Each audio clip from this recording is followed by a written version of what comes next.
Hi, good morning, everybody. Thank you for joining us for the Vandis monthly webinar series. Joining us today, we have Attivo Networks, and our presenter is Mike Parkin, who is the product marketing specialist. I got that right, product marketing manager. So from now on, I'm just going to pass it over to Mike to start the presentation. Mike, the floor is all yours. Thank you, Martha. Good morning, people. Well, I'm Mike Parkin. I'm a product marketing engineer, product marketing manager, depending on whether you're reading my business card or the org chart. And I'm here with Attivo Networks, and I'm going to be going over some bit about deception technology and whether you should consider it a luxury item or a lifeline. And from our perspective, we consider it much more of a lifeline than a luxury item. Hope everybody can see my screen okay. So a little bit about Attivo. We started shipping product in 2014. The company was founded in 2011. We are the current industry leader in the deception technology space for deception for an active defense. And yeah, well-funded, all that. I'm not going to really go into the company details and stuff, but we have a very strong customer base. We're in quite a few of the Fortune 100.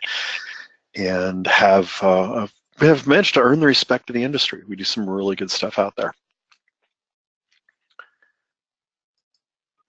So let's get started with the whole idea of why we're dealing with deception and why deception is such an important part of your defensive technology.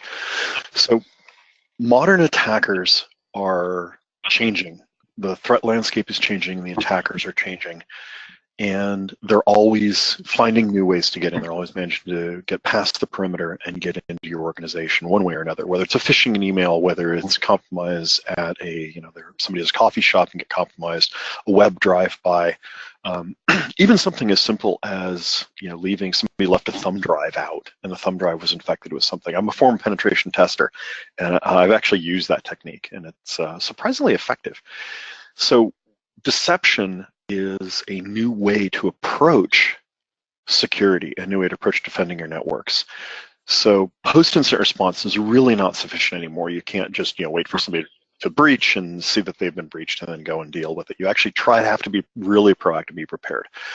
So some of the things that really is helpful with deception is deception remains effective no matter how the attacker is getting in. It gives you a very early detection capability.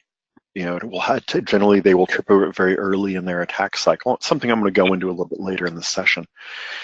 And it lets you really understand the origin, how they attacked, how they got in, what they were doing, how they got into this system. And then it lets you respond very rapidly and decisively. You can have automated responses where you can go use the rest of your security stack and to do it. I've got a little bit of noise in the background. Can we make sure I've got everybody muted in the background? So part of the advantage of this is that the attacker can't tell the reals from the fakes. It makes them much more difficult from the attack, increases their cost, increases the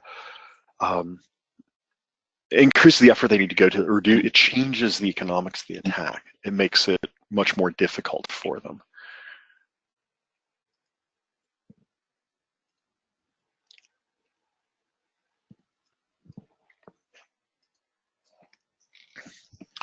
So staying in that vein, as things are, we're trying to evolve and keep pace. Some real numbers for you. Recently, the latest set of responses, the M-Trends report, has shown that it's taking an average of under 5 hours for an attacker to get in. Now, a skilled attacker can do it in considerably less. They're getting in, I used to be able to get in under half an hour on a good day. And it's taking 15 hours on average from the time they initially get in to the time they've exfiltrated their data. So whatever it is they're trying to get to, they're getting it out. They're getting it out within about 15 hours. Again, that's an average. A skilled attacker can do it, much more rapidly. And then it's 101 days on average to find them once they've been in the network. And of course, the worst part is when somebody outside your network tells you that you've been breached. Now, the good thing is this number is actually from last year's M10 report. The most recent numbers are.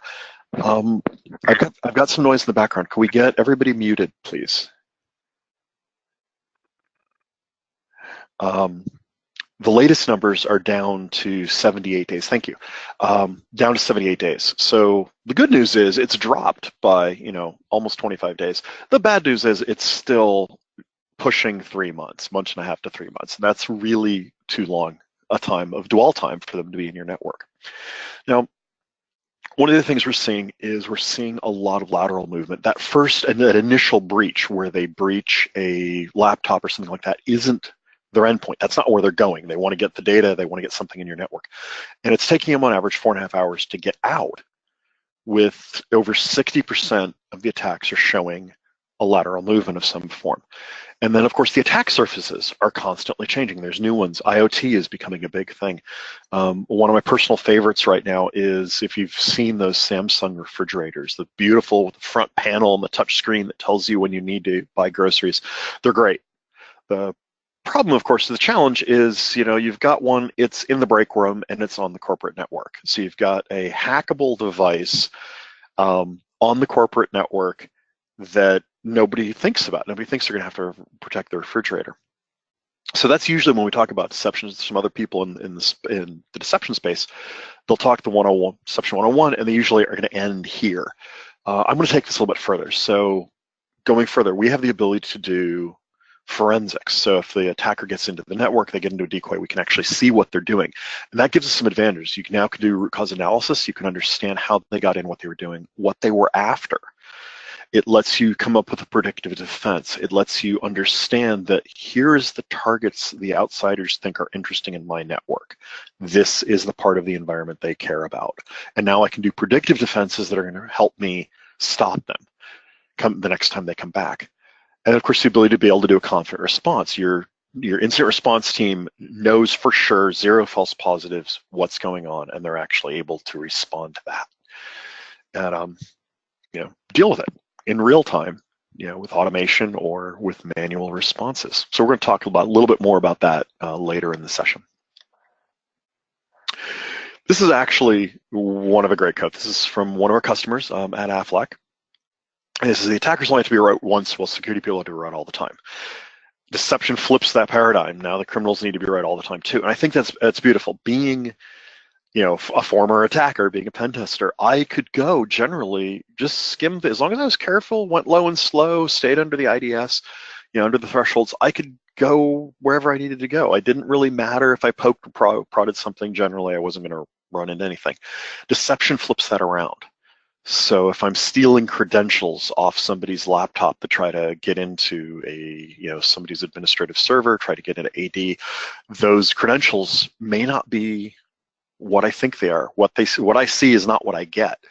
Same thing, I'm probing, I'm doing an Nmap scan, I'm looking for potential targets or doing some passive scanning for potential targets, and I see a potentially attractive server and I go after it, and it's not what it looks like. It's not really the server I think it is.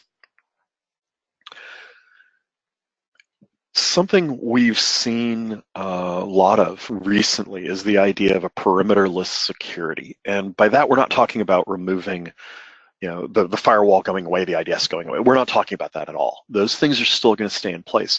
But that whole edge, that whole, solid edge we used to have, where you had the firewall, you had the walled castle concept, the bad guys were kept out, we were safe on the interior, everything was cool. It doesn't work that way anymore.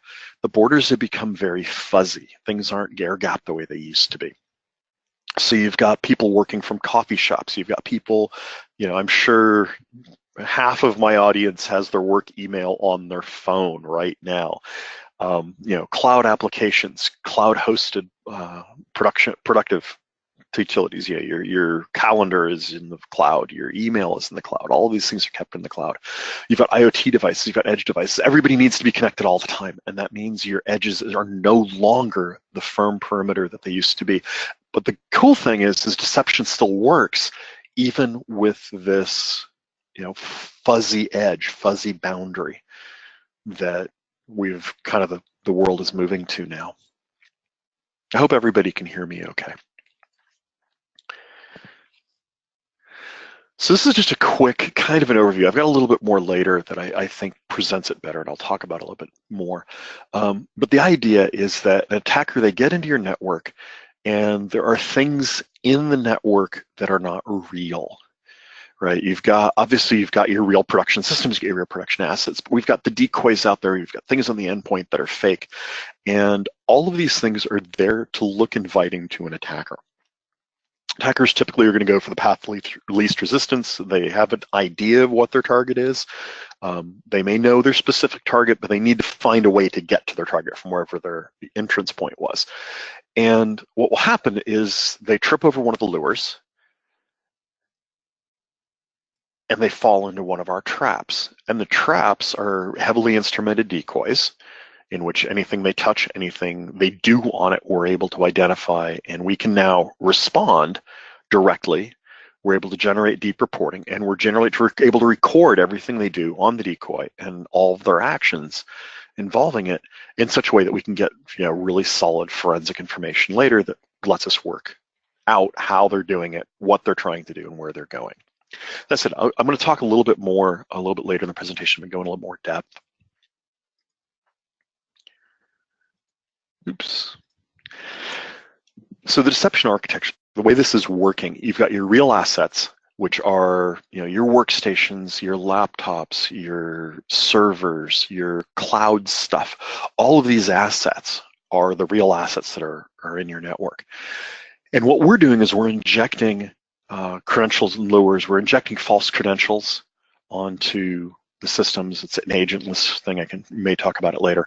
It's a little bit more technical than I probably want to go into, but we're able to put false credentials on the endpoints. We're able to put hidden file shares that users never see that point to a decoy. So if an attacker starts looking for files, or malware even that's trying, especially ransomware that tries to encrypt the files, we can immediately understand that they're there. The breadcrumbs, the connections on the network that say, oh, my system is connected to these other systems, these are other systems I can try and attack. And then data and application decoys, actual systems that are running out there in the network. And these are running on the network. They're blanketing the whole network in such a way that an attacker is going to see them and is going to trip over them. And then, of course, as soon as they trip over them, they trip over a decoy, we've got, are able to do the forensics and the analytics to understand what they were doing and what they were going for. So the way Attivo presents this is an entire deception fabric. So if you're going to cover your network, if you're going to use deception to protect your network, you need to cover your entire network. And that includes the endpoints, where we've got the deceptive credentials and the deceptive file shares and things like that, the breadcrumbs and the lures out on the endpoints. It includes the decoys in the network, where you've got devices, and we can do IoT devices, we can do IP phones, we can do cameras, that Samsung refrigerator I talked about. We can do a full range of IoT SCADA devices, even routers and switches.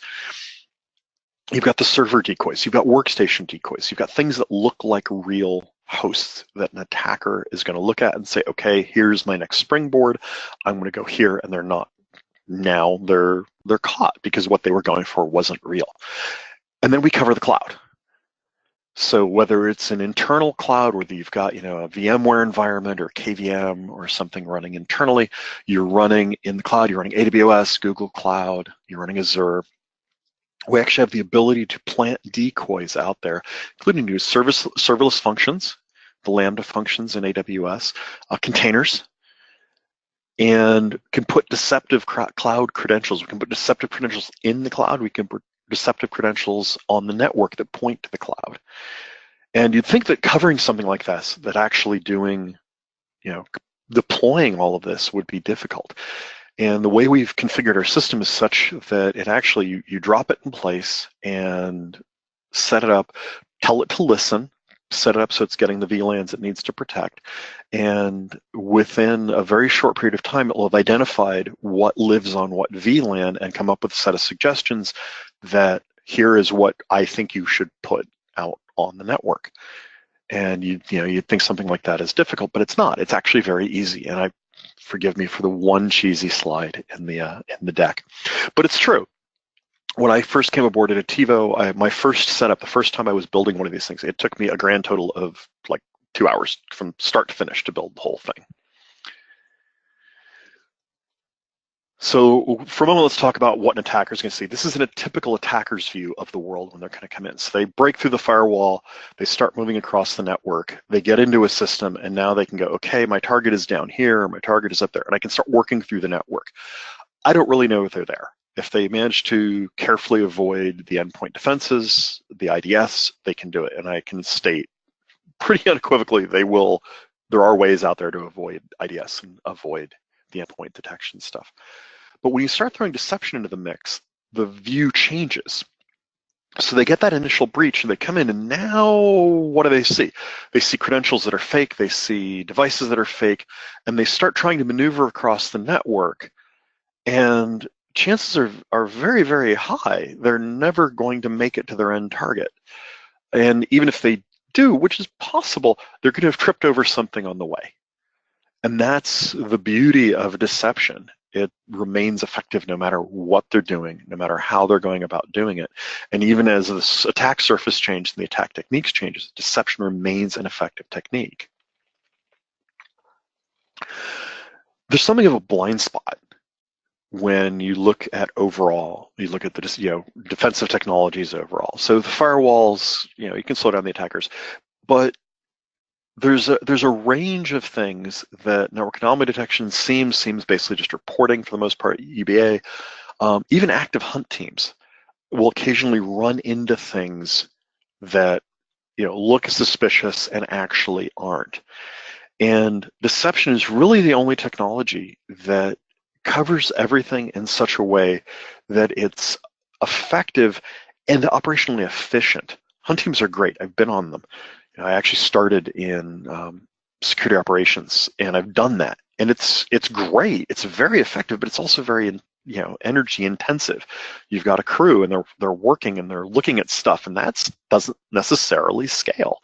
It can be fairly difficult to keep up with that. So that's where deception comes into play. It plays, fills in all those gaps. It plays across the whole space. So looking at the usual attack life cycle, right? They've got the initial compromise, which deception doesn't really hurt unless you're putting it on the edge, which is kind of a diminishing returns. Could get a lot of chaff out there. Where you care is when they're in the inside, when they establish that foothold, they start escalate the privileges, moving towards their final target, doing that internal recon, moving laterally to get to where they're going, and then finally get to their target and then exfiltrate their information. That's the attack life cycle. Deception plays right in the heart of this attack life cycle, where they're trying to escalate their privileges, where they're trying to find out what's alive in the network, where they can go next, how they can move laterally to get to their target. This is where deception plays and where it provides the most value.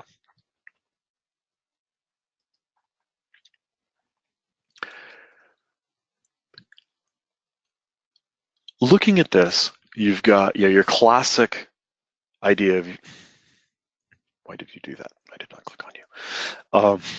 You've got your classic perimeter. So you've got their firewall, your host IDS and stuff. The attacker's going to try to get through. Once they get inside is where where they're playing in the network. So the next step I want to talk about is risk management frameworks. And I know some of your organizations are actually moving towards this. A lot of people are, and it's really useful. The whole idea of the framework is the framework gives you a set of parameters to say, if you follow these parameters, if you build this framework, your organization is going to be secure to best practices, right? This is the checklist. This is what you should do to make your organization secure. NIST 861 Rev 2, the CSF, the MITRE ATT&CK framework, very popular, very effective. ISO 27001, 27002. And what these do is these also build out the cycle. So you've got your preparation where you're setting up your initial defenses initially. when there's a breach, because we know they happen. You know, the only safe computer isn't on the network. You're able to detect the breach, analyze the attack, contain them, eradicate them, and then recover from them. You know, recover from this attack. And at the end of it, you do the post-incident. You looked at it and say, okay, get the forensics, understand what they did, understand how to keep it from happening again. And what that does is that now feeds back into the loop to keep the loop effective.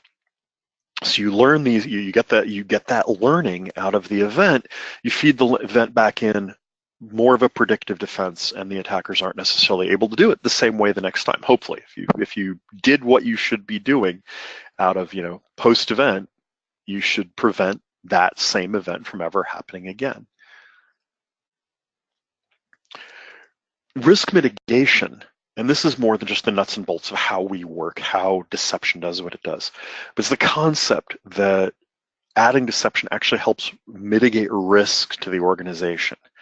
So we've already talked a little bit about how the incident response and how we can contain and eradicate things, but it also lets you do the ongoing assessments. So I'm sure some of you do red team, blue team with your organization, where your blue team is the defenders, your information security, incident response team. Red team is either an internal team, which is what I used to do, or some external hired guns. You've hired somebody who come in to pen test your network. You know, you're doing Sneakers, that old Robert Redford movie. Where they come in, and reality is we've been doing this. We've been involved in a lot of red team, blue team events. And the amazing thing is, you know, the red team is coming in at the end of the event and they're giving their debrief, and the blue team goes, yeah, cool. Yeah, we saw you when you broke in here, and then you moved to here, and then you did here, because they all were in the deceptive environment. And that's something we've seen very consistently within our own, you know, our own feedback from our customers and working with our customers. We're seeing, you know, the red team, blue team, we catch the red team every time. It's amazingly effective. And having been a pen tester, I can tell you decoys and deception can be amazingly effective. Incident analysis and response and return adversary mitigation. The idea that the attackers are going to come back. And it's 60-some-odd% of attackers, once they've breached your network, they're going to try to breach it again. And why shouldn't they? They've been here before. They know what to expect. They have a better idea of where to go. It will make them more rapid, make them more effective for them. But then the fact that we've been able to do the forensics and that we've changed the attack surface artificially so that what they see is not what they get, it makes it much more difficult for them. It changed the economics for them. Lets us do a predictive defense. Let's us stop them the next time they're coming in such a way that they're not necessarily going to have the advantage they had. And it lets us collect intelligence, threat intelligence, what they're using, adversary intelligence, what they're going after, what your opponent is going for, and then counterintelligence. Probably the most misunderstood part. Intelligence, gathering of information, counterintelligence, breaking that gathering of information. This is something that Attivo's deception is actually very effective at. Let's talk a little bit about how we handle these events. So an event happens, they get into a decoy, they use a stolen credential to try to break into something. We trigger, we see that. We actually have the ability to either manually or automatically trigger a response. And we trigger a response through one of these automated playbooks. They're fully repeatable. You can, you know, run them out there, and we do integrations with a lot of different tools, many third-party tools. So what happens is this event happens and you trigger automatic blocking, you trigger a quarantine, and you create the automatic report, and you create a trouble ticket for the information security team or IT to go out there and deal with the problem. And these are just some of the companies that we have for other security vendors that we actually work with right out of the box. And I'm sure you're familiar with some of these names in the list. I'm sure some of these names appear in your own information security stacks. This is a bit on how deception fits into your entire network. So lateral movement, right? We're able to break the reconnaissance, credential harvesting, we slow up the attack. Credential theft, where we're able to detect on the endpoints if they steal domain credentials off one of off a laptop or a workstation. You know, somebody takes it to the Starbucks and is using the local network there. Somebody hacks them there, and you've got Attivo is on their workstation, and the attacker thinks they've stolen credentials, and they have, but the credentials are for a decoy. So when they break in, they're breaking right into the environment. Ransomware, very effective against ransomware. Ransomware doesn't really, it's very agnostic. It just looks at, okay, files, I can reach them, I'm going to encrypt them. It hits one of our hidden file shares, tries to encrypt something out on the server sees what's going on, slows the attack down because all the actual compute is happening on the workstation, throws the alert that things are being encrypted, and while we're slowing down this ransomware, we're able to respond to it. We can deal with the evolving attack surface, compliance, etc. You know, I'm not gonna go and read through the whole thing. There's a little bit too much there to do that. But I am going to touch on this a little bit more. So we talk about the lateral movement, and this is something that's very, very important because lateral movement is such a crucial piece to the attack where they're moving across. One of the first things they're going to do is they're going to try to steal credentials, right? We do reconnaissance and we try to get creds off the workstation that we've breached. And the reconnaissance, they're going to hit the decoys. They're going to go out there. They're going to try touching on things. They're going to scan it, and they're going to see lots of servers and lots of workstations for them to attack, and half of them aren't going to be real. And they're going to try to get credentials. Some of those credentials may be real. A lot of those credentials are going to be fake. So as soon as they try to use the fake credentials, they have an admin account somewhere. That admin account is actually on a decoy, or they try to use fake credentials in another part of the network. They actually try to use it in the real part of the network to log on to a real system. Now, Active Directory, the real Active Directory goes, you know, we have a credential. This is not a valid credential. Oh, and by the way, this is a decoy credential because we've integrated with AD. And the real AD goes, somebody's using a stolen credential that's a decoy trying to break in. Makes it very, very effective. One of the things I want to talk about a little bit more here is some misconceptions you may have heard about deception, what deception is and isn't. So first misconception is that prevention, it's enough. The firewalls, the IDS and stuff that we've got, that's enough. And the reality is you really can't. We know attackers get in. We know attackers have ways to breach. You know, they're going to get in. They're going to get in through some kind of breach, you know, from the outside. They're going to get that thumb drive. They're going to get a web drive by. You're going to get breaches happen. We know breaches happen. And the threats are ever evolving, right? There are new techniques for attack. The attack surface itself is changing. The attackers are changing. Man in the middle, man in the browser. It's a fairly relatively new attack within the last few years where they've got some kind of browser extension. And the attack is actually happening within your browser. Really cool, but very dangerous. Another misconception is that deception is really just a fancy honeypot.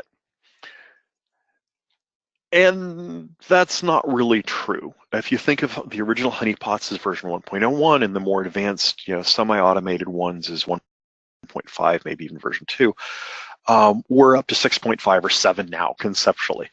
You know, they started in the same place, but they are not at all the same thing anymore. Originally, honeypots were basically set up for research. They would either be a sacrificial box they put out on the DMZ, put out on the edge. They would watch it. They would let it get hacked. Once it got hacked, they would take it offline and disassemble it, figure out what happened. I know I built a few back in the day. The early ones were also used emulations, so they weren't really easy to, you know, they were really easy to bypass. It wasn't easy to make them look real. They were very, very difficult to manage. I used to run into them when I was pen testing, and I actually knew the security engineer who was setting them up, and the amount of time he spent building these things to drop in his environment. You know, he could catch us if we tripped over one, but the amount of effort he had to put into it, they just didn't scale. And frequently they were low interaction. Modern deception is very different. It's designed for integrity protection. It's not a research tool. They're very authentic. You know, we're running production applications, we're running production operating systems, et cetera. Very, very easy to manage, very, very easy to deploy. They scale across the network and the endpoints, and it covers all the attack surfaces. This is not your grandfather's honeypot, not fathers, grandfathers at this point. It's a very, very different world now. Another common misconception is that deception is hard to deploy. And coming from the days of honeypots, it was hard to deploy. Honeypots were pain in the tail to make work the way you wanted them to. But the reality is deception now is not difficult to deploy. Machine learning, you drop the box in place, you hook it up across what VLANs it's going to be protecting. And it can be virtualized, it can be a physical appliance, it can be cloud-based. You just need to get the traffic to it. It identifies what VLANs are in use, it identifies what operating systems, what kinds of services, what's out there, and generates everything for you. So it's very, very easy for you to deal with it. The network information system, it all comes in, it profiles it all, figures out what everything is out there, figures out what applications it needs to do, and you're actually able to send it out basically with the touch of a button. Say deploy, it does its thing, it gets the IP addresses it needs to get, sets those up, and there's a lot more depth to it. And I have other sessions that we do where I actually go into more depth about specific techniques on how we do what we do, a little bit more detail, but how deception works in more detail. And then, of course, the final one here, in this is that all deception fighters are the same. We all do the same thing. And the reality is, no, we're really not all the same. All deception technology are not the same. They vary very widely, depending on who you're working with. Some vendors only do decoys. Some vendors only do endpoint deception. They only do fake credentials. Some of them will spool up an emulator when they think there's an event happening, so there's delay, and then it's emulated, it's not real. It makes it, there's a big difference between how different vendors approach security and how they do what they do.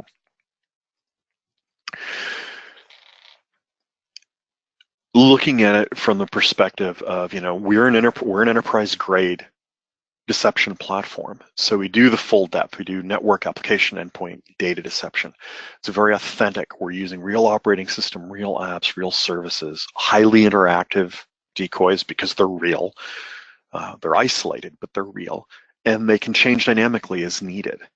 We can deal with an evolving attack surface. So network, data center, IoT, the Internet of Things, point of sale terminals, more. Everything is in there.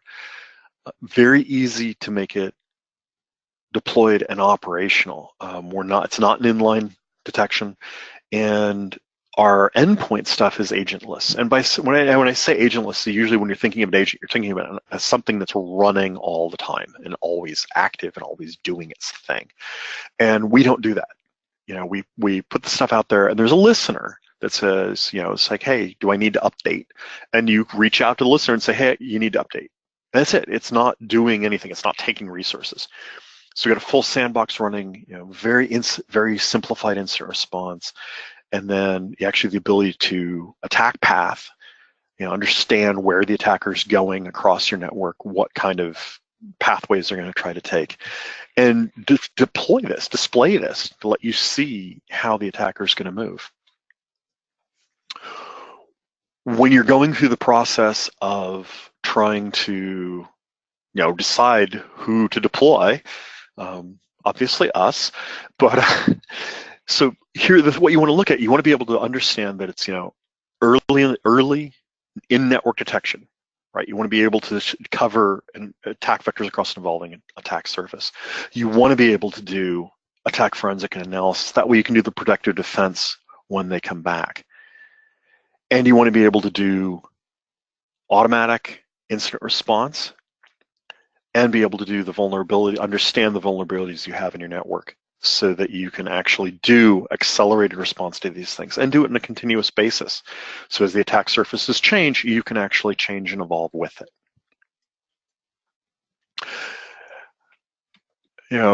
Another one here, another misconception is deception is nice to have and it's not a need to have.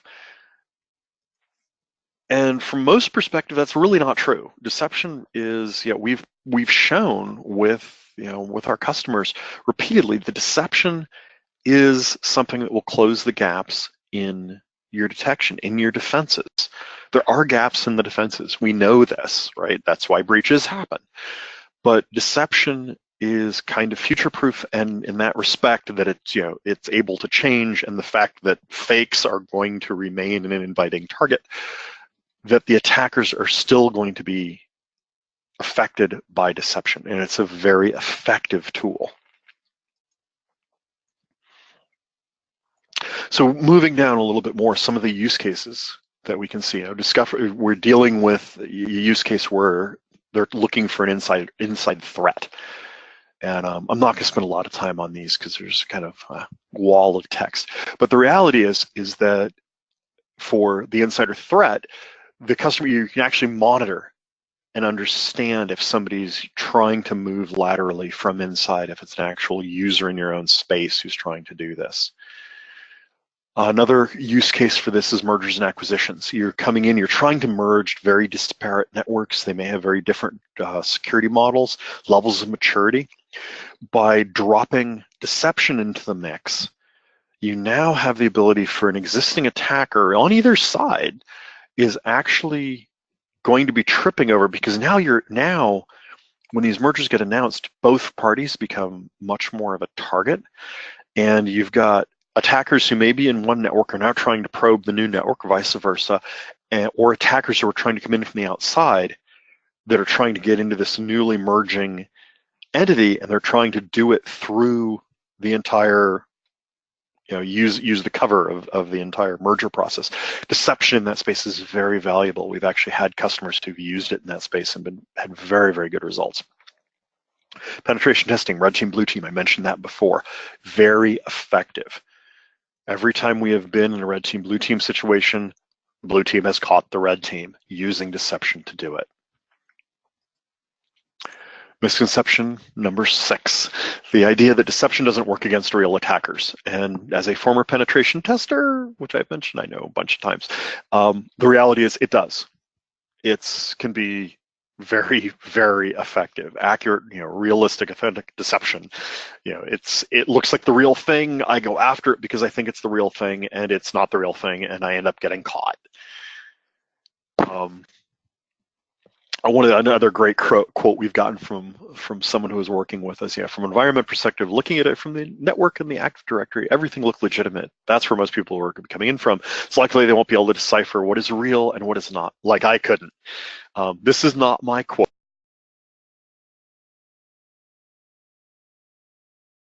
And really skilled, high-profile penetration, they get caught routinely, and they know it.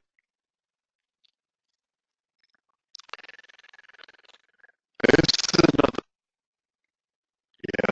someone out there compromised Active Directory. This is a breach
hackers